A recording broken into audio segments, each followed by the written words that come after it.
Check one, check.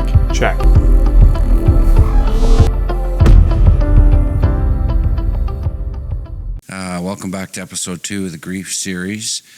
And as you know, this is Glenda, and she's got her story unfolding before us and sharing what she knows about grief and how to deal with different components of that. It can be very vast.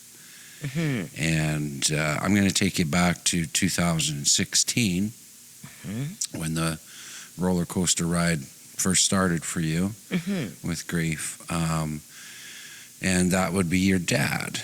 Let's bring some life into him here. So my dad was diagnosed with lymphoma in January of that year. My husband and I, Dwayne, had just come home from Cabo. We'd been to Cabo for our 25th anniversary, which we didn't take until our 27th year. It got postponed for various reasons. But anyway, the day after we came back, my parents came over for brunch and said that my dad had been diagnosed with lymphoma. As far as we were... That's a cancer? Okay. And as far as we knew, he had been feeling great up until that point. My dad comes from a family of very long lifelines. In fact, my oldest aunt just passed away last year at 203. 203? Sorry. Okay.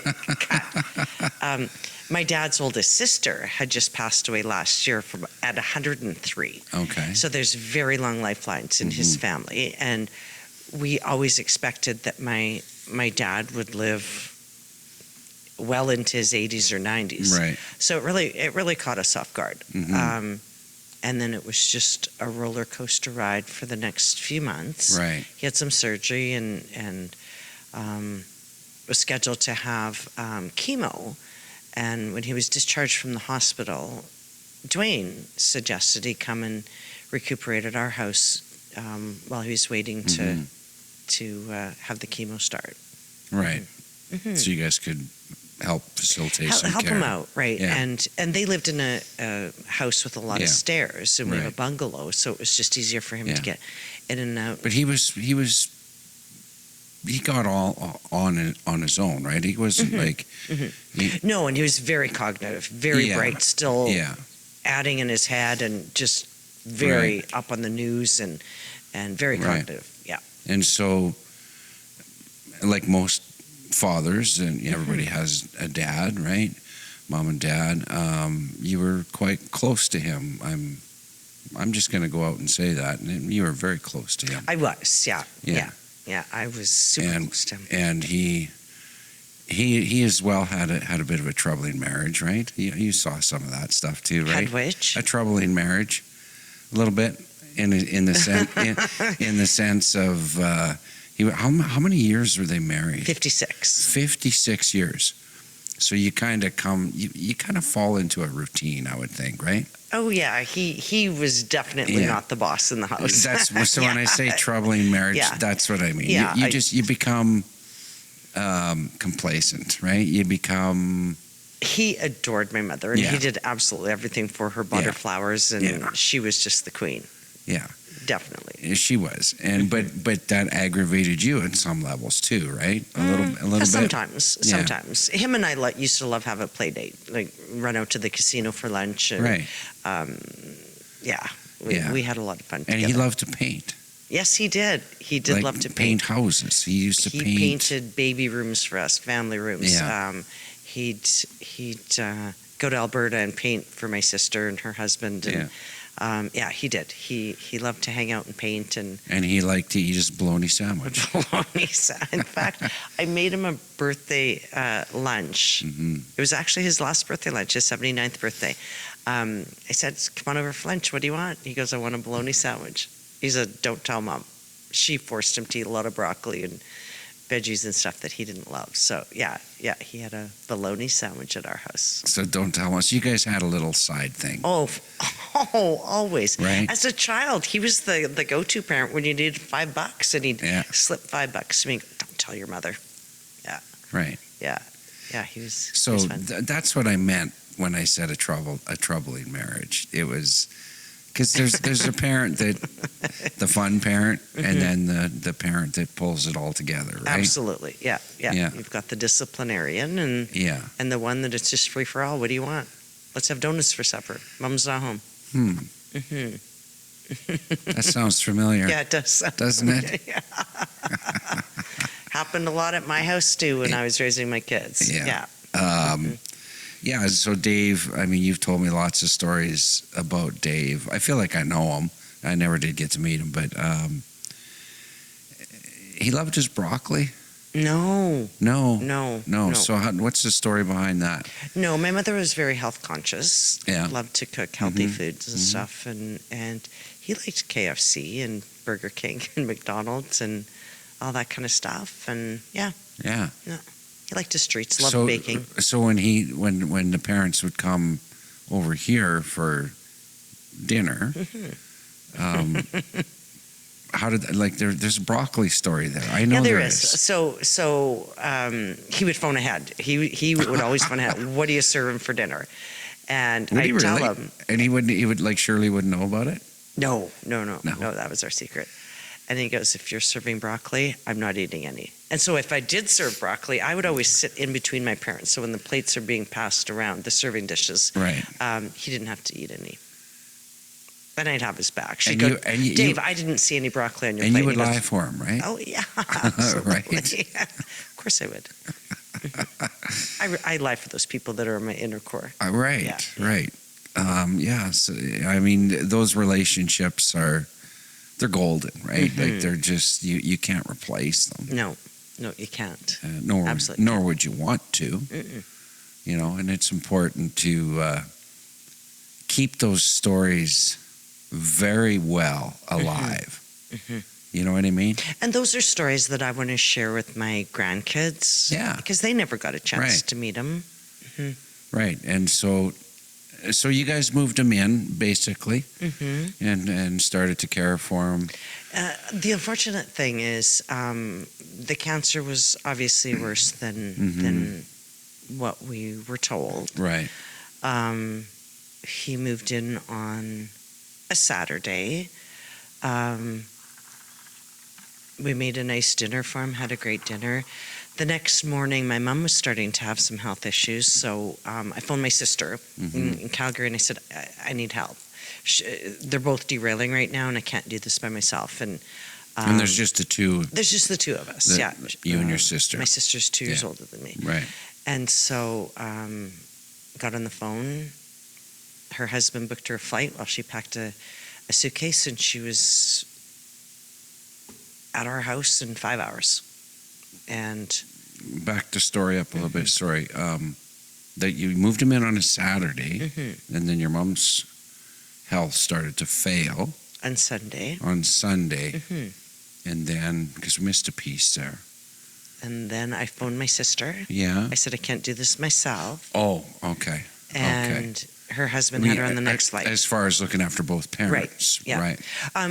Let's back this up a little bit. For the last 4 months, I had taken a lot of time off work, running back and forth and to the different surgery dates and specialist appointments with the two of them. And I was really starting to burn out. Right. And also coming to terms with the fact that this was going to be the first substantial loss. Certainly not that we expected it to be as quick as it happened. Right.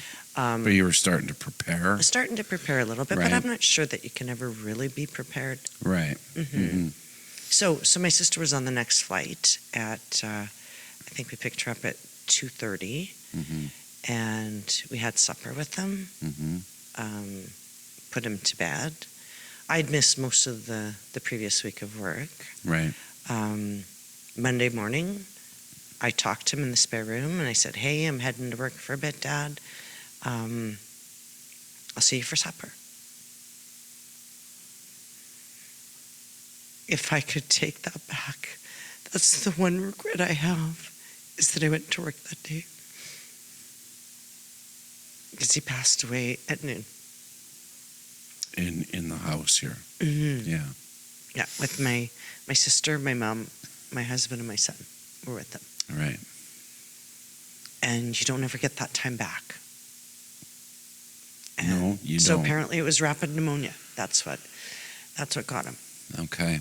Hmm. So that's only 3 days since you moved him in, Saturday, Sunday, Monday. Yeah. right?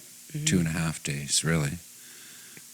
So what is that? I'm going to pull on you a little bit here. What is that? How did that hit you? Where were you?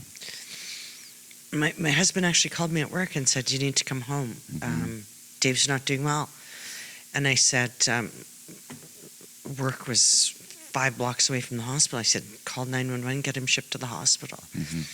And I didn't know, but the medics were already at our house, Right. and they were on countdown. So I hopped in my vehicle and I raced home, and I drove into the yard, and my son met me outside and just fell into my arms, and I didn't know what I was walking into, so I just hugged him. We cried, and I walked into the house, and my dad had passed away 15 minutes before I got home. Wow. Work just isn't that important ever. It's just No. not. It's not. So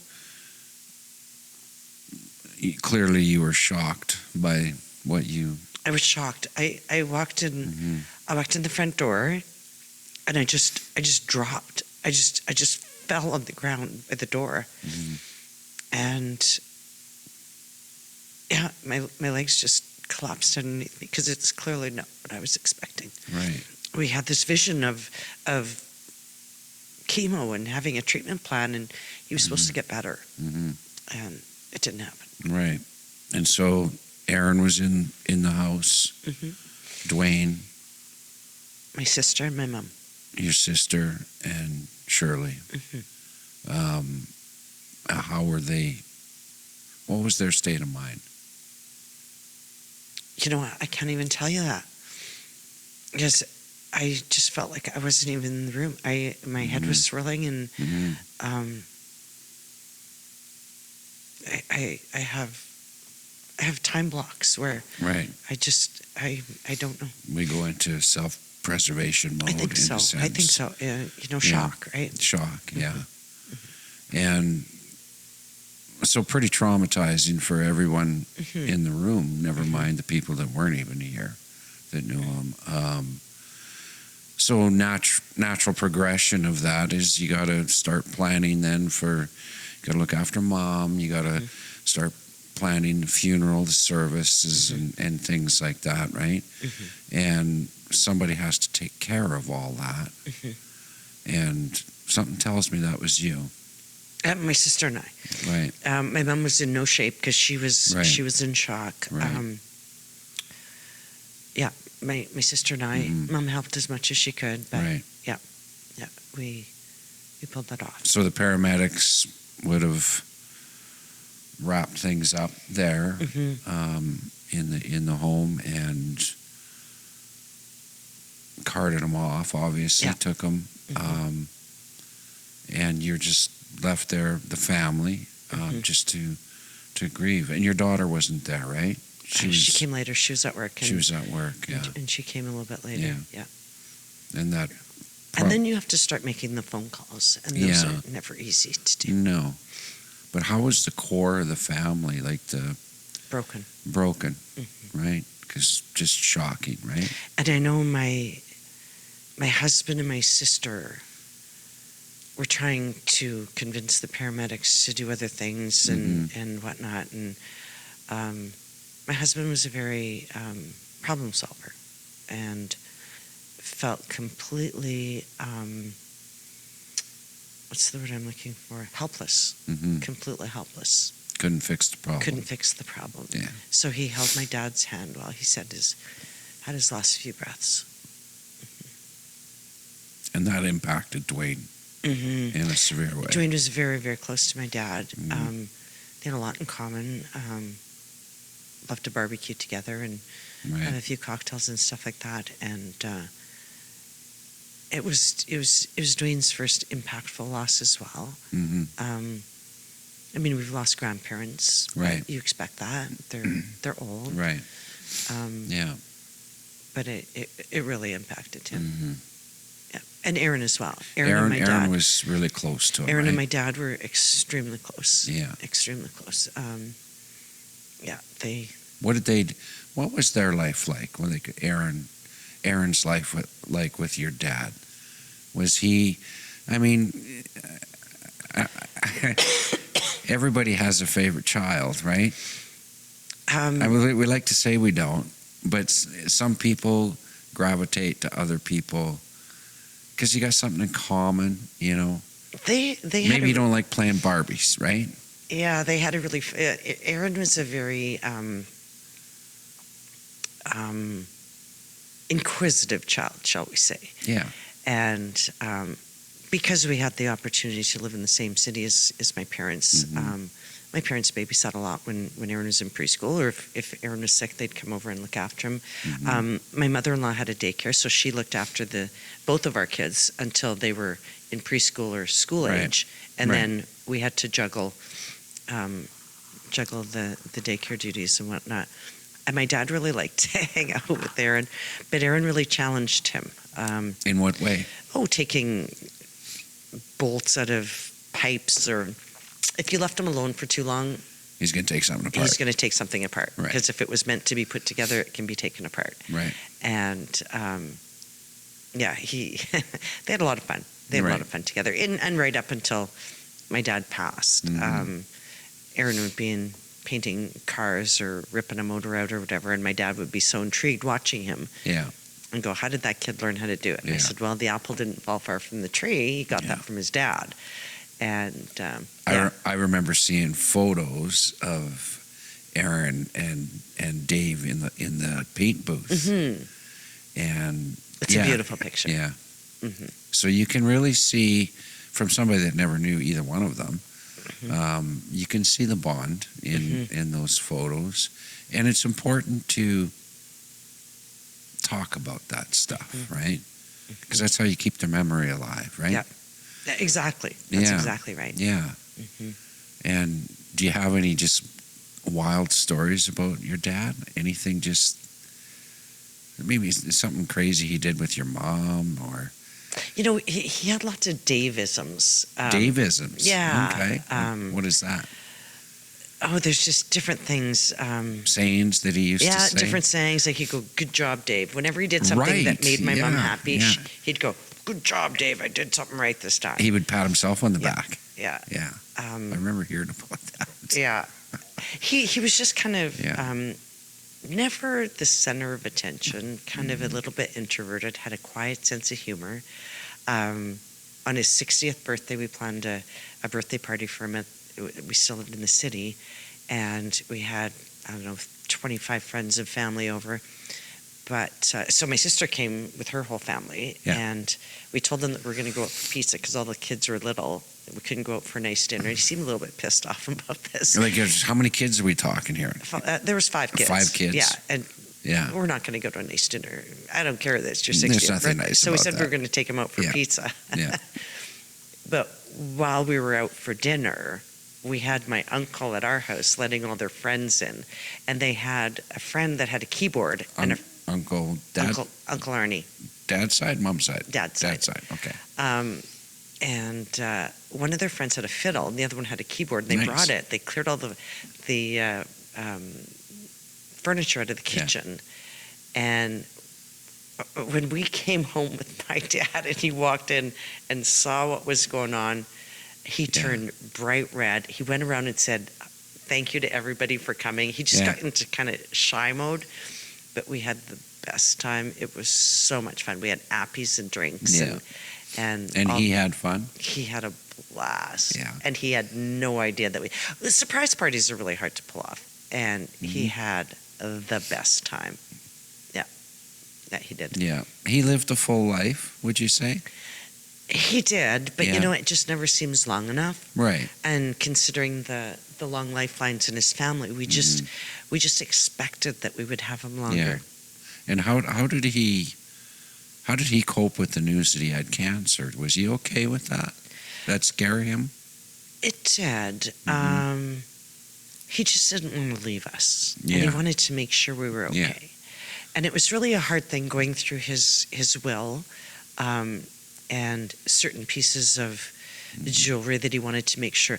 His biggest concern is he never wanted my sister and I to fight about anything, whether it's financial or possessions or Right. whatever.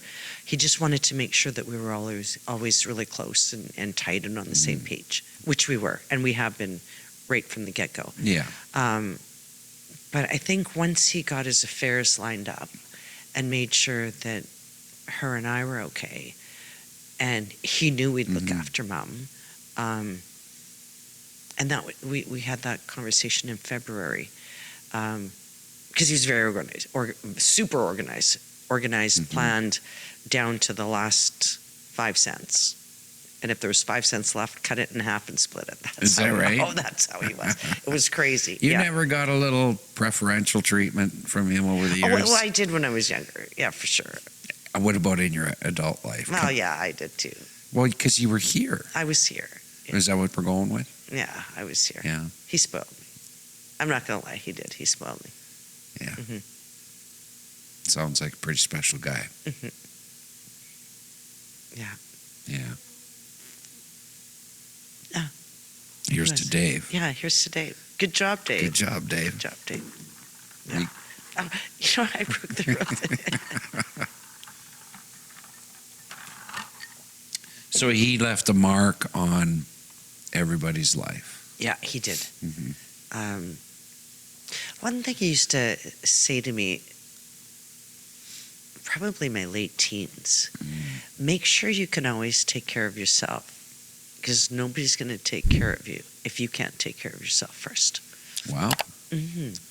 That's pretty profound for Yeah. those times. Yeah. Right? Yeah. Yeah. So he figured it out, I guess. right? I guess so, hey? And he had his fair share of broccoli in the process. He did. Yeah. He did. I know that he was tight with Dwayne. Mm-hmm. Very tight. Yeah. I do know that. I don't know how I know that, but I do know that. There's, part of the grieving, your belief system is very powerful too, to help with grief. Because it's we've said that it's important to talk and have open dialogue with people that have passed, but their energy is immense. Like the energy is like larger than life in many ways. This body that we're in. I'm saying this for a reason, because this is where Dave passed, in this property here. And there's high energy in this property. And it's not bad energy. Like, most people watch Hollywood movies and things like that are the unknown and scary in a sense, right? There's lots of energy in this room. And we feel it all the time. Yeah. We do. We do. It's positive energy. Yeah, It's warm. It It's almost very- feels like a warm blanket. Yeah, it's a hug, right? And it's definitely, he's here. I know he's here. And I haven't been here that long, but even I know he's here. The power of dimes and things like that. And we'll get into all that later on in the series. But just know, I guess, for the people that are watching this or might get something out of this, that it's okay to have that energy, right? It's all about perception of the energy, so when people pass on, I like to believe that it's a better place, right? None of us know that for sure. No, but but I like to believe that. whatever your faith is, Yeah. your belief system. It's just a belief system. And to have that angel sitting on your shoulder, if you will, without trying to make this, I'm not trying to be religious about this at all, but just that angel, that good Samaritan, that good energy when you know that the loved ones that you've lost are watching over you, right? There's something calming about that. And yeah, Yeah, there is. yeah. And I know your connection with him is huge. It's really deep, right? I mean, dads and mums are mums, and you can't wait to move out when you're growing up because they aggravate you as much as you aggravate them, right? But it comes full circle, doesn't it? Yeah, it does. It does. And then you turn into the caregiver for your parents. Yeah. And that's a role that's hard to accept. Even though when you leave home at 19, you can hardly wait to be making the rules, and everybody thinks their parents are idiots. Yeah. But 30 years later, you look at that and you go, Yeah. they weren't such idiots, and I don't want to be the caregiver right now. I don't want to have to make these decisions. But you have to, because somebody has to make decisions. Somebody does, Yeah. right? Yeah. And even you and your sister, I know this is your story, your life, but your sister you guys have become a lot closer in the last few years than you have ever been. Because of the loss, yeah, right? but she's always lived away, and when you've got young kids and you're raising your kids, Yeah. I mean, God bless them. They traveled to Saskatoon Right. for every event, Christmas, Easter, Thanksgiving, in freezing cold weather. Yeah. And you just get in that rat race that we all get into with raising kids and activities with kids and whatever, and you just it's not that you drift apart. You maybe just don't make enough time. You take things for granted. You take things, and you cannot. That was my point, was Yeah. the taking things for granted. You guys know that you don't. I know you don't do that anymore, and that's why you're so close. No, Right? in the last 8 years, there isn't a day that we don't text or talk on the phone. Yeah. There just never is. Yeah. So what's the one thing that sticks out with you? And I'm sure there's many things, but the one thing that Dad, Dave, instilled upon you. What's the one thing? Is there just one, or is there one, I many? can't even... No? I remember him saying to me, it was in high school, I got an exam back, and he said to me, "How did you get to be so smart?" And I said to him, "I guess I had a good teacher," and I gave him a big hug. Yeah. Yeah. It was pretty funny. It is pretty funny. Yeah. I know you think of him often. I do, and we talk about him a lot. Yeah, we do. Because yeah. when somebody's been in your life, I mean, he's the first man that loved me to pieces. And still unconditionally, does. I could do nothing wrong in his mind. Nothing. You don't just forget somebody like that. They've influenced your life so much, and you are who you are because of that. Yeah. You hit the nail right on the head. I think so. Yeah. And I think you always carry that with you. What would Dave do, right? You always ask these questions. There are times when I think that. I know there are. That's why I said that. Yeah, there's definitely times. Yeah. I've heard your brother-in-law say that. Yeah. Yeah. Right? Yeah, he had a big impact on all of our lives. And he still does. That's the message, is he still does. Yes, he does. As long as you keep it alive, it will always be there. Right? Agreed. Yeah. Couldn't agree more. Yeah. Anything else you'd like to add? I don't think so. I think there's going to be little pieces of Dave that'll keep popping up in the rest of the series. What would Dave do, right? Yeah, just because. Yeah. Because he was such a big part of my life. Yeah. I think the message is important. Obviously, we're going to get into a lot deeper into your world here. But everybody has the parents that you're going to lose. I mean, that's the life cycle, right? The circle of life.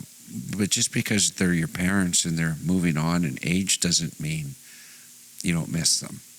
Exactly. Yeah. Right? Yeah. So we have a toast to Dave on his birthday every year. we do. Yeah, we do. Yeah, we do. Yeah, and it's so honorable, right? It's because you tell the Dave stories, right? And there's certain dates that you'll never forget. Yeah, They just Yeah, and it's not a shriny thing. No. Like some people view that as a way of keeping their spirit alive, or whatever their belief system is. And there's nothing wrong with that, but that's not what we're saying here, right? It's no. not. It's just it's in here, right? In here, and it's in your mind, right? And that needs to be protected at all times. It does. Yeah, Agreed. we've fallen away from that. It seems that with all the noise going on and everything, right? But don't ever be afraid to talk to your parents, even when they're no longer with you, right? They can still guide you. Yeah. All right. Here's to Dave. Cheers to Dave. You have to drink. That's the only way it works. So the next segment, we're going to break for today, but the next segment is a big one, and we're going to go into Glenda's life with her son that died at a very young age, and it's going to be a tough one. But it's going to be as real and authentic as we can be with it. Raw. Yeah. Yeah. So we'll be talking about suicide, and we'll be talking about mental health in this next segment. So I'd say look forward to that, but we're just going to do it, right? Yeah. Needs to be talked about. It does. Okay? Okay. Until then. That's it for now. You're good? Okay. You good? Yeah.